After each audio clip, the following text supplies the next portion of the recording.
ভাইজান একটু কথা বলি, সময় আছে? আচ্ছা, মনের দুঃখ বলতেছিলেন, বিষয়টা একটু বলেন তো শুনি।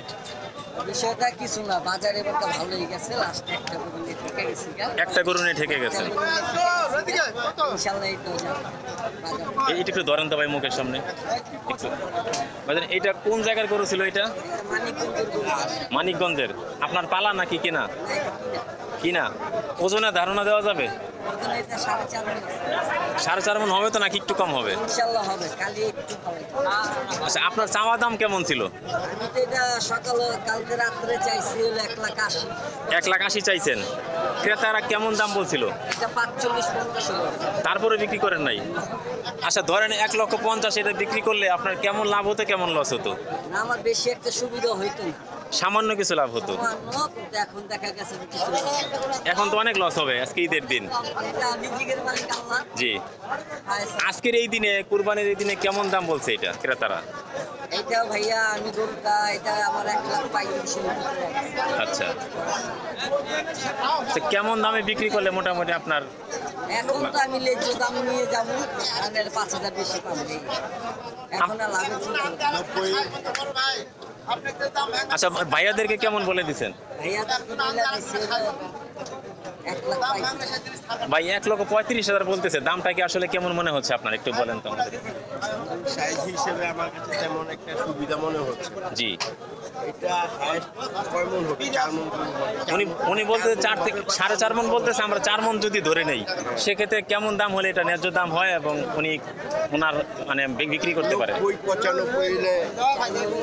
90 থেকে 95। মানে ওনাকে কত বলছিলেন? ওনাকে 90 বলছি আমি। 90 বলছেন। আর কিছু কি বাড়াবেন সামথিং নাকি চলেই যাবেন?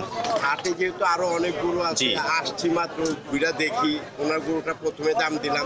জি, যদি না হয় তাহলে আরো বাড়াবো। হাটের পরিস্থিতি কেমন দেখতেছেন, যেহেতু আজকে কুরবানির দিন? পরিস্থিতি তেমন একটা ভালো না, গরুর সংখ্যা কম, ক্রেতার সংখ্যাও কম। আর দাম কেমন মনে হচ্ছে? দামটা একটু চড়া মনে হয়। একটু চড়া মনে হচ্ছে। ভাইয়া কোন জায়গা থেকে আসছিলেন? ঢাকা লালবাগ থেকে। লালবাগ থেকে। তো ইনশাল্লাহ দেখেন। হ্যাঁ, অসংখ্য ধন্যবাদ। তো দর্শক ভাইয়ারা অভিজ্ঞতা জানাচ্ছিলেন। 90,000 টাকা দাম বলছে। আসলে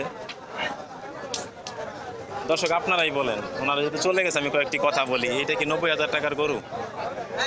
আমি যদি কিনতাম, আমি তো এটা মিনিমাম 1,30,000 থেকে 40,000 টাকা এটা দাম বলতাম। এই ব্যাপারে সাহেব ঠিক আছে আমার কথা? 90,000 টাকা মানে এর কি বিবেকবান? এরা ইনসাফ করে দাম চায় না, দাম বলে না।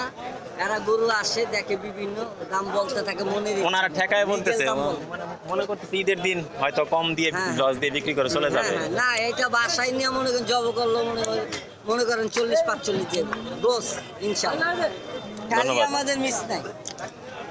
আর আমি গরু আনছিও 20টা, আমার এই একটাই আছে। 20টার মধ্যে 19টা বিক্রি হয়ে গেছে। 19টা বিক্রি হয়েছে। আল্লাহর রহমতে কি লাভ হয়েছে নাকি লস হয়েছে? না, লাভ হয়েছে ইনশাআল্লাহ। অনেক ব্যাপারী বলতেছে যে অনেকেরই নাকি লস হয়েছে। না, লাভ লসের মালিক রিজিকের মালিক আল্লাহ। তো অনেকে অনেক ব্যাপারে অনেক রকম মাল আনে, অনেক রকম লস হয়েছে।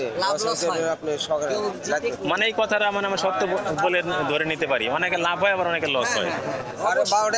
ব্যবসায় কখনো ডাইরেক্ট লাভ হয় না। আচ্ছা, গাবতলী হাটে আর কয়দিন গরু বিক্রি হবে? গাবতলী হাটে 12 মাসে বিক্রি হচ্ছে। এই যে ঈদের বেচা কেনা কেমন, কয়দিন চলবে এই যে অস্থায়ী হাটে? এবং কালকেও চলে মোটামুটি ইনশাল্লাহ। আর এখানে 12 মাসে 12 মাসে স্থায়ী হাটে গরু পাওয়া যায়। ভাই আপনাকে অসংখ্য ধন্যবাদ। ঠিক আছে ইনশাল্লাহ।